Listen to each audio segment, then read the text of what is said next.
मैंने जो आयत पढ़ी जल्ला वाला मजदहुल करीम इरशाद फरमाता है, अल्लाह से अल्लाह के वली ही डरते हैं। पहले जो आयत पढ़ी गई अल्लाह ताला इरशाद फरमाता है अल्लाह के वलियों को कोई डर नहीं, कोई खौफ नहीं, कोई गम नहीं, कोई हुज़्नो मलाल नहीं।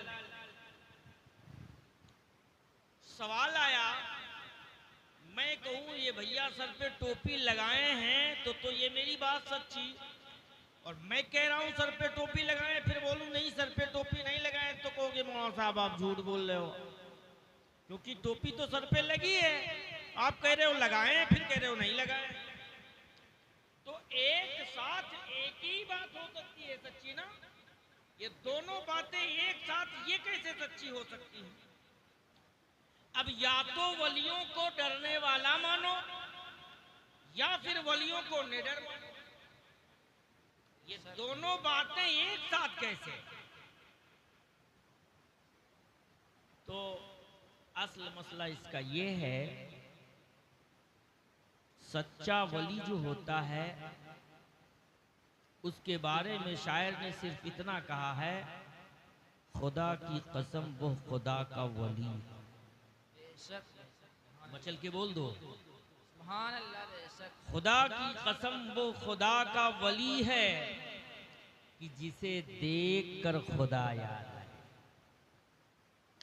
खुदा की कसम वो खुदा का वली है जिसे देख कर खुदा याद आए, और देखने वाले कहा करते हैं अल्लाह अल्लाह, देखने वाले कहा करते हैं अल्लाह अल्लाह, याद आता है खुदा देख के सूरत, याद आता है खुदा देख के सूरत तेरी।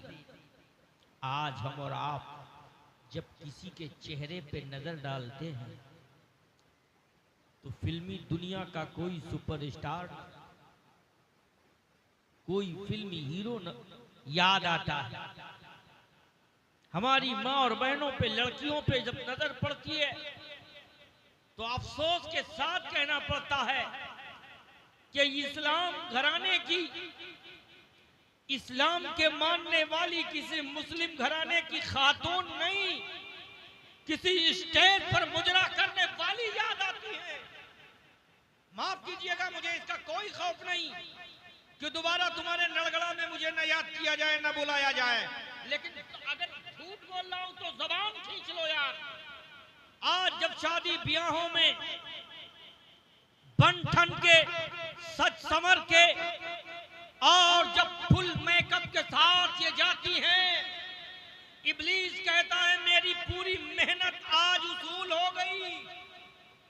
मैंने जिस मेहनत से उम्मते मुस्तफा में अपना बीज डाला था आज वो रंग ला रहा है। ओ मेरी माँ और बहनों, तुम्हारा कल्चर ये नहीं हुआ। लड़कियां कहती हैं हम कुरान शरीफ पढ़ी है,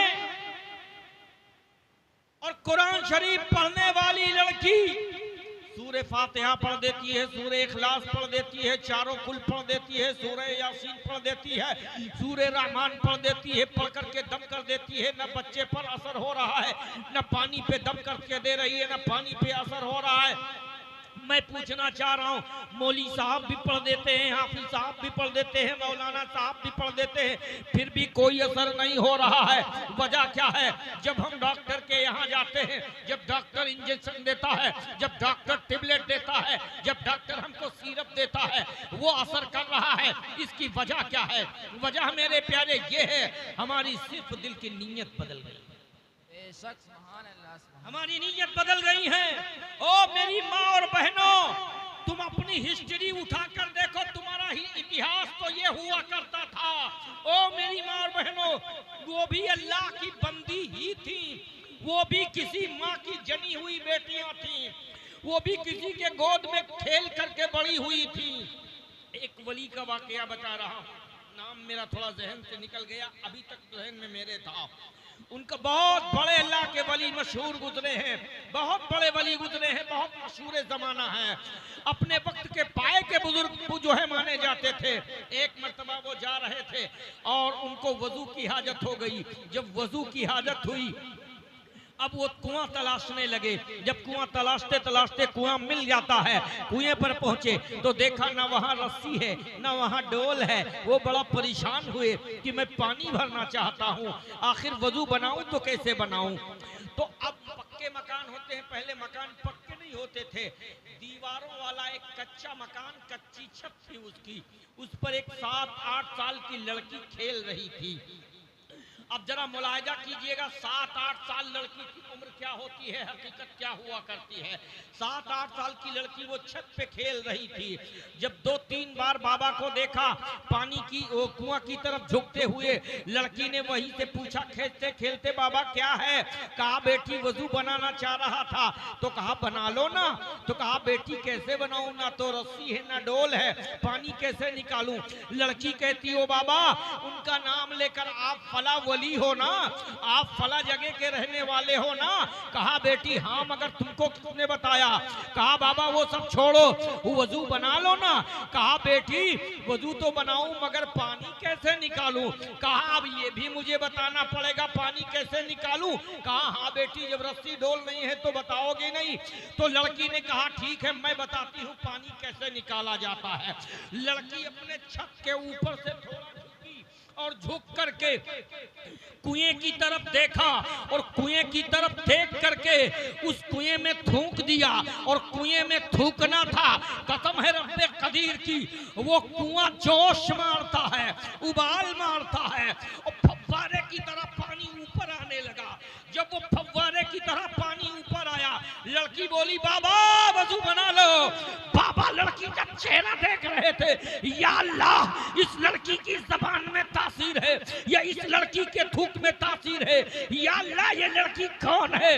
कहा बेटी वजू बाद में बनाऊंगा, पहले ये बता दे तुझको इतनी कम उम्र में ये करामत मिली कहां से।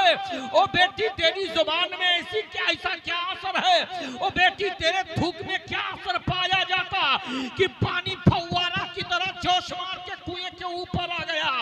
कहा बाबा इस जबान ने आज तक जब से पैदा हुई हूँ, इस जबान ने आज तक मुंह से गाना नहीं गाया है। मैं छोटी छोटी बच्चियों के साथ में जब गलियों में खेलती हूँ तो भी मेरी जबान पे होता है सल्लल्लाहु अलैहि वसल्लम, सल्लल्लाहु अलैहि वसल्लम। माँ की गोद में बिस्तर पे होती हूँ तो भी जबान दुरूद पढ़ती है। बच्चियों के साथ गेंद में खेलती जो है महल्ले में खेलती हूँ तो भी जबान पे दुरूद होती है। आज छत पे खेल रही थी, मेरी जबान उस वक्त भी दुरूद पढ़ रही थी। ओ बाबा ये दुरूद की बरकत है, दुरूद की मैं बताना ये चाहता हूँ। अब लड़की ने कहा वो बाबा तुम जानते हो दुरूद किस पे पढ़ती हूँ। बाबा ने कहा बेटी जानता तो मैं भी हूँ दुरूद किस पे पढ़ती हूँ, लेकिन लगता है पहचानती तू ज्यादा है। जानता तो मैं भी हूँ लेकिन पहचानती तू ज्यादा है। बेटी बता दे किस पर दुरूद पढ़ रही है। कहा मैं उस पर दुरूद पढ़ती हूँ जो जमीन पर रहकर उंगली उठा दे तो आसमान में चांद टूट कर दो हिस्से हो जाता है। मैं उस पे दुरूद पढ़ती हूँ जो जमीन पर रह करके हाथ फेर दे तो डूबा हुआ सूरज वापस आता है।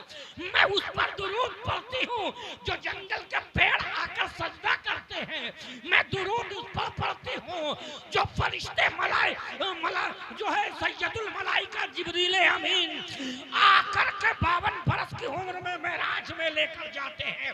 जन्नत का बुराक आता है, मैं उस पे नारे तकबीर, नारे तकबीर, नारे रिसालत, नारे रिसालत, उलमाए सुन्नत, नारे तकबीर, नारे रिसालत। आजकल अगर मना कर दिया जाए ओ मेरी बेटियों, ओ मेरी कौम की बहनों, तुम बिला जरूरत मोबाइल हाथ में ना लिया करो। बात करना हो तो बात करने के लिए बाप से मोबाइल ले लो, भाई से मोबाइल ले लो। थोड़ी देर के लिए जिससे बात करना है घर वालों में रिश्तेदारों में बात कर लो, मोबाइल फालतू अपने पास ना रखा करो। तो वो लड़की फौरन वो घर का हो या मोहल्ले का हो या पड़ोस का हो या रिश्तेदार हो, उस पर वो नजर चढ़ा लेती है। उस लड़की की नजर में वो आदमी गिर जाता है। लेकिन इस मोबाइल ने हमको कहां तक पहुंचाया है बताने की जरूरत नहीं है मेरी माँ और बहनों। आज ज्यादातर जो बुराई के केसेस पाए जाते हैं ये इंटरनेट और ये मोबाइल की। सुभान अल्लाह, मैं गलत नहीं बोल रहा हूं और जो भी कहता हूं उसका जिम्मेदार हूं। ओ मेरी माँ और बहनों, तुम्हारे ही कौम की वो बहू बेटियां थी, 8 या 7 साल की लड़की कुएं में थूकती है तो कुआं नीचे से फव्वारा मार के पानी ऊपर आ जाता है। तुम पूरा सूरे यासीन सूरे रहमान पढ़ देती हो मगर असर नहीं हो रहा है, इसलिए कि अजान हो रही है तेरे सर पे दुपट्टा नहीं है, अजान हो रही है मोबाइल चल रहा है तो चल रहा है, अजान हो रही है अगर लेटी है तो बैठ नहीं सकती, अजान हो रही है बात में मशगूल है तो रुक नहीं सकती, अजान हो रही है खा रही है तो खाने वाला नहीं रोक सकती। जबकि शरीयत का मसला समाअत करो। उलमा तो सब चले गए स्टेज खाली करके। मैं आपसे बताना ये चाहूंगा, शरीयत का मसला ये है अजान की आवाज आए अगर चल रहे हो तो रुक जाओ, लेटे हो तो उठकर बैठ जाओ, अगर कुछ खा रहे हो तो लुकमा रोक दो, इसलिए कि जो अजान की आवाज आ रही है ना, दुनिया में इससे बड़ी कोई आवाज है। नारे तकबीर, नारे रिसालत, मसलके आला हजरत, नारे तकबीर, नारे रिसालत। अजान में यही कहा जाता अल्लाहू अकबर। अल्लाह मीनिंग ये है अल्लाह, ये नहीं कहा जाता अल्लाह बड़ा है, ये नहीं कहा जाता अल्लाह बड़ा है, बल्कि अल्लाहू अकबर, अल्लाह बहुत बड़ा है। अब बहुत का अंदाजा करो, तुम हाथ उठाओगे ये कम पड़ जाएगा, नजर फैलाओगे ये कम पड़ जाएगा, दिल की सोच जहां तक जाएगी ये भी कम पड़ जाएगी, तुम्हारा माइंड जहां तक जाएगा ये भी कम पड़ जाएगा। अल्लाह की बड़ाई इससे भी ऊपर है, इसीलिए कहा गया अल्लाह ओ अकबर। अल्लाह बहुत बड़ा है, तो आप अल्लाह से जो बड़ा हो उसके लिए रोक, अल्लाह से जो बड़ा हो उसके लिए बोल, अल्लाह से जो बड़ा हो उसके लिए चल, अल्लाह से जो बड़ा हो उसके लिए सो, अल्लाह के लिए अल्लाह से जो बड़ा। तो पता चला न कोई अल्लाह से बड़ा है तो फिर कोई काम अल्लाह के सिवा नहीं। तेरे जो भी काम है जब अजान की आवाज हो तो सारे काम बंद होना चाहिए। अरे इससे बड़ा और क्या लोगे?